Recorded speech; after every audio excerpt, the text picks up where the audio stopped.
So there's another Loki theory. Ooh, I love these. So remember in WandaVision when Wanda makes the hex bigger and traps more people in the hex? Yeah, that was a crazy scene. And then remember when Monica Rambeau tries to go back into the hex? She ends up getting superpowers. Bro, her powers look sick. So this is where the theory comes in. There's a theory that when Wanda makes the hex, everybody inside the hex becomes a mutant. Mutant like X-Men? Yeah, so spoiler warning for everybody who hasn't seen Loki. But if you start the final episode of Loki and the final episode of WandaVision at the same time, at the 26-minute mark, you see that Wanda's about to beat Agatha, and she's about to turn into the Scarlet Witch. And then if you look at the final episode of Loki, you see Kang get really worried, and he looks to the back like checking out the timeline, because Kang knows that Wanda is now the Scarlet Witch, and she's more powerful than him. You know, he did look kind of scared. So the reason why the one who remains wants Loki and Sylvie to kill him knows if he dies, it will create the multiverse, and all his variants will come. This is the only way for Kang to take control again and destroy Wanda and all the mutants. Kang is scary, man.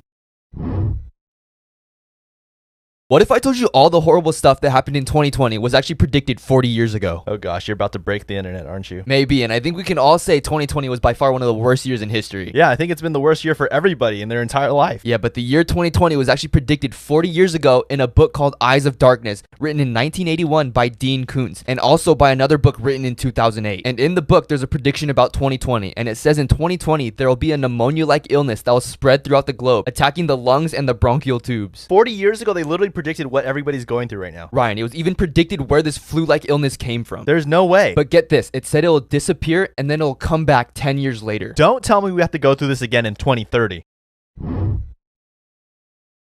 What if I told you that your best friend could be spying on you? Oh, we exposing people today? Have you ever been in a room with a friend and they leave their phone by you and they like leave the room like to go to the bathroom or something? Yeah, sometimes they even ask me to hold their phone. So Shane Dawson did this with his friend and he left his phone in the room and then walked out. And then he could hear everything his friend was saying even though he was in another room. How did he do that? Well, did you hear about the live listen feature? No, what is that? So basically on iPhones, there's a feature called Live Listen where you can connect your AirPods to your iPhone and you can hear what people are saying even if you're not in the same room as them. Wait, all you have to do is leave your phone in the room and you could hear what everyone's saying? Yeah, so all you have to do is connect your AirPods. All you have to do is go to settings and then control center and turn on hearing, and then you will have the live listen feature. Dude, that's scary.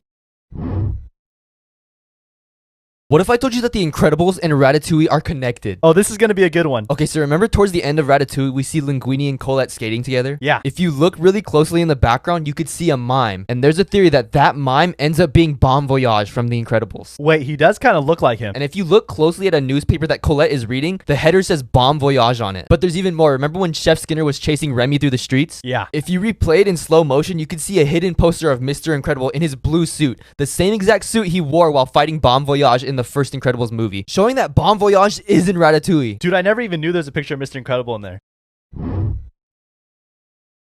Have you heard of the Black Panther theory? No. So we all know that Black Panther's a superhero and he's also the king of Wakanda. That's why he's on my desk. So you know at the end of Black Panther, what if I told you that Killmonger is not dead? What? How? So remember earlier in the movie when Agent Ross gets shot by Killmonger right in the spine, and then T'Challa puts the Kimoyo bead in his back, and then Shuri saved him? Oh yeah, there's no way he would have survived without that Kimoyo bead. So this is where the theory comes in. There's a theory that Killmonger is not dead and will become the next Black Panther. Dude, that'd be so crazy. So huge spoiler for Black Panther 2. There's just been some leaked photos of the set, and the photos show like a funeral scene for T'Challa. And this is what the pillars say. It says, "Rest in power, King T'Challa, our hero. It was an honor. Wakanda forever." So I think at the end of Black Panther 1, T'Challa actually saved Killmonger. At the end of the movie, you see T'Challa is like right over Killmonger. It looks like he's putting something in Killmonger's wound. You think he used the Kimoyo bead? Yeah, it looks like he put something in there. And I think Shuri will save him. Dude, maybe they froze him like they froze Bucky just in case they ever need him.